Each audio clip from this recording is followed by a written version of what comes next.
Salut et bienvenue à tous sur Foudabriche YouTube. Dans cette vidéo, nous vous proposons le corrigé de l'épreuve d'informatique au baccalauréat d'enseignement secondaire général pour les sessions 2017 série A, C, D, E et ABI. Installez-vous bien et à tout de suite.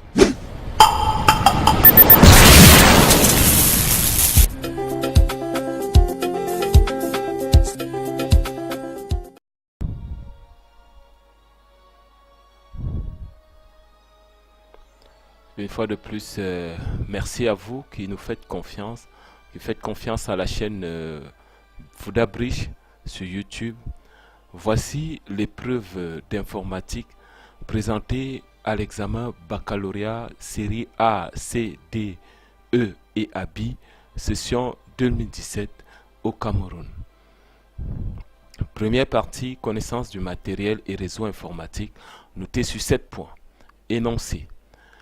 Dans le cadre d'une séance de travaux dirigés, il vous est demandé d'interconnecter 3 ordinateurs de votre laboratoire informatique. Première question. Donnez le nom spécifique dédié à ce type de réseau informatique. Réponse. Il s'agit d'un réseau local. Pourquoi?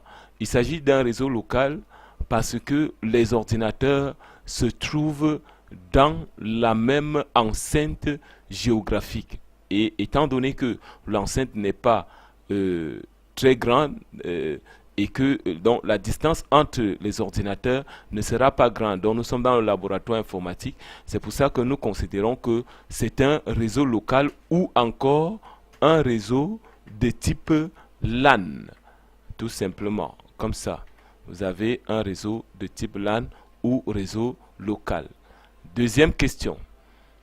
Citez 2 supports physiques d'interconnexion les mieux adaptés à ce type d'installation. Réponse. Câble à paire torsadé. Le câble à paire torsadé permettra, n'est-ce pas, de relier les ordinateurs, par exemple, à un switch ou encore de relier les ordinateurs entre eux. Mais ici, nous avons 3 ordinateurs à relier. Ça veut dire qu'automatiquement, nous aurons besoin d'un équipement central.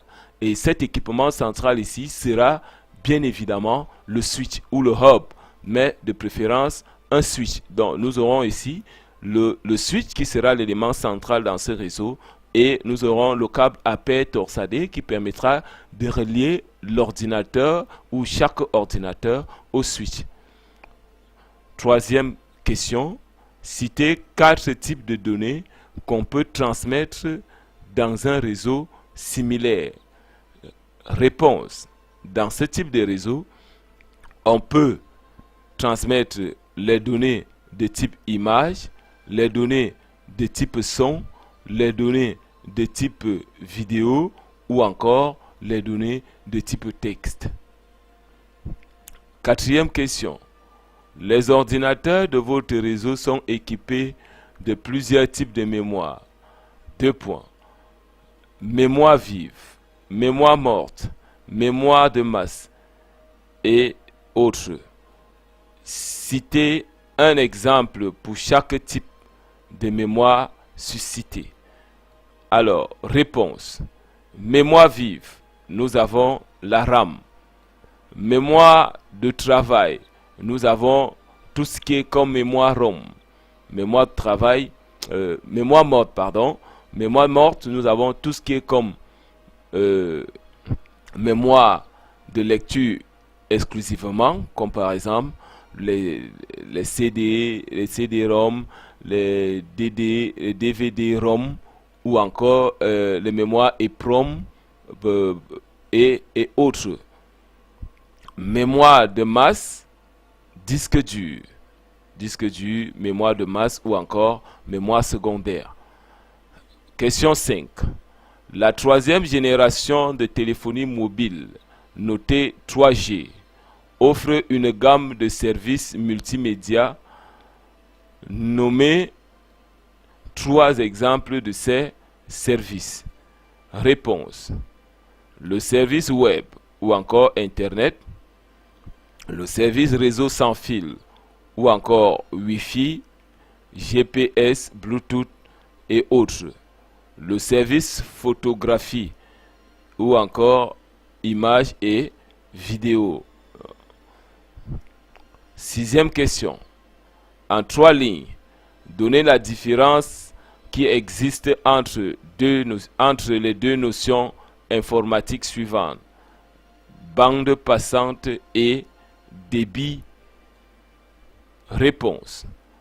La bande passante est un intervalle délimitant le volume d'informations pouvant circuler dans un support de transmission, tandis que le débit représente le taux d'information pouvant être transmis pendant un certain temps.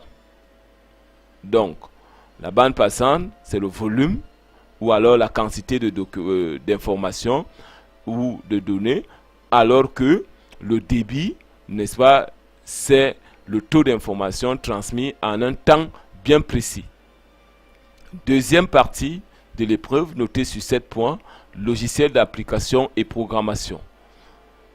Dans le cadre de la programmation en JavaScript, Bibinga, élève en classe de terminale, a écrit le bout de code ci-dessous pour calculer la surface d'un champ rectangulaire.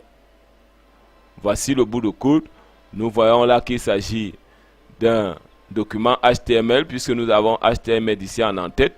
Donc, nous allons parcourir jusqu'au bout. Première question de la deuxième partie. Relevez dans le code ci-dessus deux instructions d'initialisation. Instruction d'initialisation. Réponse. I reçoit 0. Somme reçoit 0. Une instruction d'initialisation, c'est une instruction qui, n'est-ce pas, remet la variable à 0. C'est-à-dire qu'on affecte la valeur 0 à une variable, c'est une initialisation. Le début, on commence à 0. Deuxième tiret, dans la même réponse, une instruction de lecture ou d'entrée. Instruction de lecture ou d'entrée. Réponse, nous avons comme instruction de lecture ou d'entrée parse LNT. Donc, et en parenthèse N, cette instruction intervient à ce niveau. La voici ici, c'est une instruction d'entrée. Ici. Ensuite, troisième tiret, les instructions d'affichage ou d'écriture. Les instructions qui permettent d'afficher, on a document.write, entre parenthèses, la somme obtenue est la somme. Donc, voilà l'instruction d'affichage que nous avons. Deuxième question.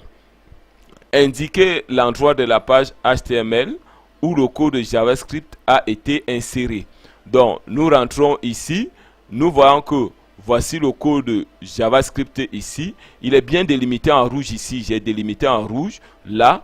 Donc, il y a body en rouge et body en rouge ici. Ça veut dire que le code HTML, le code de JavaScript a été inséré dans la section de corps, c'est-à-dire qu'entre les balises body. Troisième question. Citez deux éditeurs de texte compatibles avec le langage HTML et JavaScript. Donc, comme réponse, éditeur de texte, nous avons Blocknote et nous avons Notepad. Voilà les deux éditeurs de texte. Nous continuons. Quatrième question. Par quel nom désigne-t-on les logiciels qui permettent au système d'exploitation de gérer les périphériques? Donc, un logiciel qui permet de gérer le périphérique ou encore qui permet la communication entre le système d'exploitation et le périphérique. On peut encore dire que c'est le logiciel qui permet au périphérique de fonctionner dans un système ou dans une machine. Donc, réponse, nous avons le pilote, on les appelle pilote ou encore driver en anglais.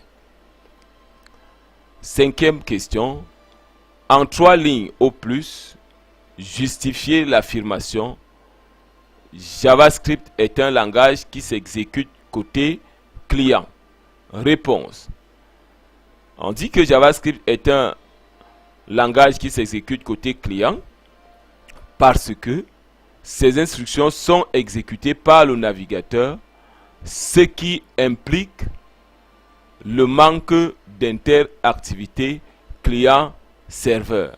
Donc c'est le navigateur qui exécute les instructions, donc il n'y a pas l'interactivité. Ça veut dire que vous ne pouvez pas déposer une requête et le serveur répond à votre requête, le navigateur exécute tout seul. Troisième et dernière partie, notez sur 6 points, traitement de l'information et base de données. Le questionnaire suivant a été proposé au candidat à un emploi d'agent de maîtrise dans une entreprise qui souhaite mettre en place une division des systèmes d'information. Traitez les questions ainsi formulées fort des compétences acquises en classe et de vos connaissances sur les systèmes de gestion de bases de données dans l'environnement SGBD. 2 points. Première question, troisième partie. Donnez une définition de chacun des termes. 2 points. Formulaire et requête. Réponse. Formulaire. Un formulaire est un ensemble d'objets qui offre la possibilité d'entrer des informations. Requête. Une requête est une commande, en parenthèse une interrogation, adressée à un serveur de données. Le serveur de données étant ici un système de gestion de base de données. Deuxième question. Donnez en 2 lignes au plus, en utilisant des verbes d'action appropriés, la signification de la phrase suivante. SQL est un langage de manipulation des données. Réponse. Le SQL permet de supprimer, de mettre à jour, de modifier, d'ajouter ou d'insérer les données. C'est tout ça qui entre dans la manipulation des données. Donc, manipuler les données signifie les supprimer, les mettre à jour, les modifier, les ajouter ou encore insérer de nouveaux enregistrements. Troisième question. Citez 4 caractéristiques d'un système de gestion de base de données. Réponse.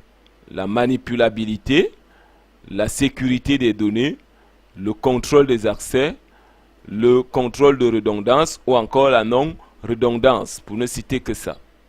Quatrième question. Considérons la table suivante nommée classement. Voici la table. Nous avons comme attribut code, matière, moyenne et ainsi de suite, comme vous pouvez constater.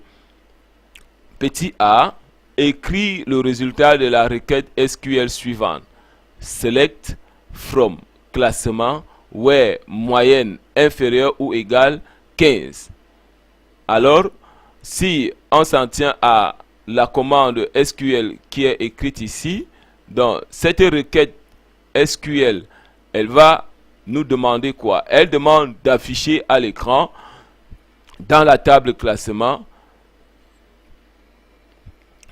partout, n'est-ce pas, tous les enregistrements dont la moyenne est inférieure ou égale à 15. Donc, nous allons voir ce qu'il faut afficher.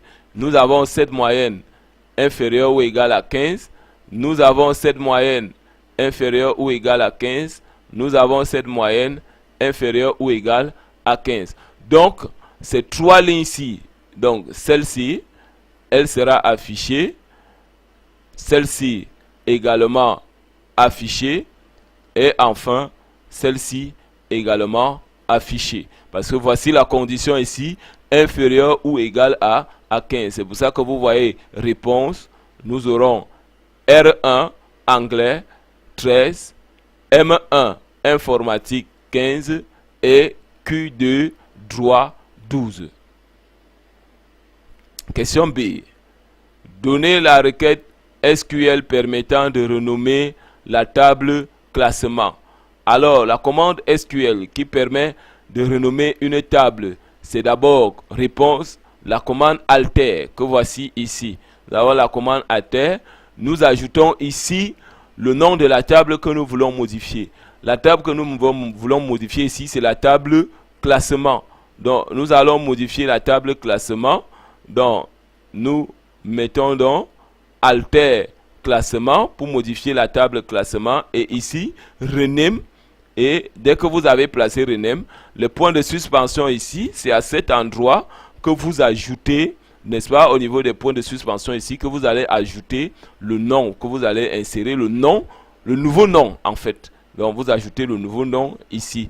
Et peut donc faire ici, je dis alter classement par exemple pour modifier rename Fuda Bridge. Ça veut dire que la table classement sera désormais appelée Fuda Bridge. On a laissé le point de suspension. Voilà grosso modo ce qu'il fallait faire pour avoir 20 sur 20 sur l'épreuve d'informatique au baccalauréat A, C, D, E et ABI, session 2017. J'espère que vous avez aimé. Abonnez-vous sur la chaîne Fuda Bridge. Il y aura de nouveaux corrigés. Merci et à très bientôt.